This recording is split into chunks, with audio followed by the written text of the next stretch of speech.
This is the Meike 50mm 1.8, a great budget nifty 50 for Sony and Nikon. It costs only $170 and offers good build quality, autofocus performance, image quality, and an f1.8 aperture to easily separate your subject from the background. In my opinion, the 50mm focal length is one of the best options to consider as a first prime lens, mainly because it's very similar to a natural field of view. It works really well for portraits, landscapes, product shots, and much more. Personally though, I much prefer the 35mm focal length, but 35mm lenses are usually more expensive, so if you're just starting out and only have a kit lens but want a lens to separate your subject from the background or for low light, the 50mm 1.8 is a great all-around option. With that said, let's talk about the design and build quality of this lens. However, before that, I want to mention that Meike sent me this lens for free to test and review. Anyway, this lens has decent build quality. It's mainly made of plastic, but it doesn't feel too cheap. However, it does have a metal lens mount and a rubber gasket to prevent dust and water from entering the camera. Unfortunately though, it's not weather sealed. In terms of size, this lens is fairly large and heavy. It's noticeably bigger than my Sony 35mm 1.8 and weighs 380 grams, which is quite heavy for a 50mm 1.8 lens. On the lens mount, there is also a USB-C port for firmware upgrades, and the lens has an AF/MF switch, a 58mm filter thread, and a large and smooth focus ring. The focus throw is about 270 degrees, which is just right for smooth and precise manual focusing. The minimum focus distance is 63 centimeters, which is quite far for a 50mm lens. Usually they have a minimum focus distance of about 45 to 50 centimeters. However,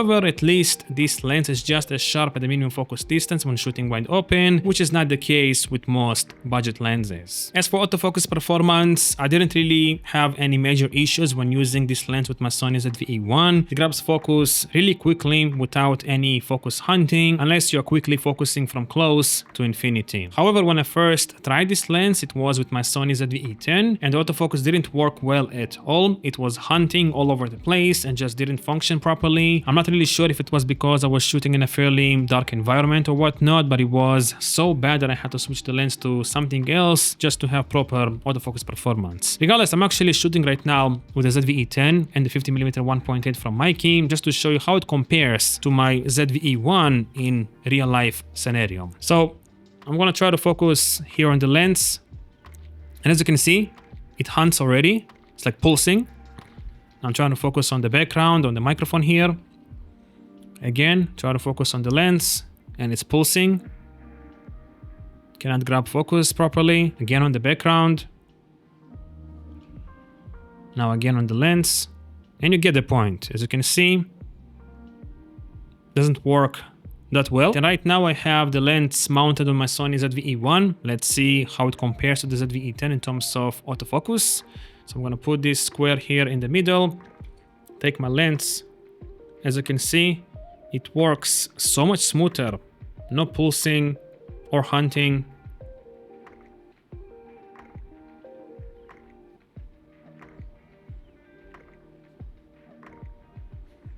So as you can see, there is a major difference between using a full frame camera with this lens and an APS-C camera, and I think it's mostly because Meike needs to upgrade the firmware on this lens to work well with Sony APS-C cameras. Anyway, moving on, the autofocus motors are practically dead silent and the focus breathing performance is not good at all. It's very noticeable, so if you're doing something like focus pulling or stacking shots, this lens is not for you, but I didn't expect much for this price. As for optical performance, this lens is decent. It's not exceptional like the Yongnuo 85mm 1.8, but it's not bad either. It's very sharp in the center, starting from f1.8, but there is significant vignetting and soft corner sharpness performance. Stopping down to f2.8 improves overall sharpness across the entire frame and almost completely removes vignetting. And by f4, f5.6, the lens is relatively sharp across the entire frame with no visible vignetting. In terms of chromatic aberration, this lens has some minor chromatic aberration issues, mostly noticeable in high contrast scenes, but it's very minor and acceptable for the price. As for distortion, I only noticed a slight amount of pincushion distortion, which is not distracting at all, even when shooting dead straight lines. Regarding lens flare, I think it performs really well. I didn't notice any distracting lens flares. However, in terms of color, this lens has a noticeable yellow/green color shift, which I personally don't really like. Here you can see how it compares to my Sony 20-70mm f4 lens at 50mm. The difference is quite noticeable. However, it's very easy to fix in post-production, especially if you have one of the new Sony cameras. All in all, I don't really have major complaints about the optical performance of this lens except for the yellow/green color shift, but considering the price, this is not a big deal at all. Anyway, I highly recommend this lens, especially if you're on a budget or a beginner. It's not going to wow you by any means, but if you have a kit lens, it's going to be a major upgrade in my opinion. However, if you have an APS-C camera, do not buy this lens because of the autofocus issues I've shown you in this video. Thanks for watching, and I guess I'll see you again soon. Bye.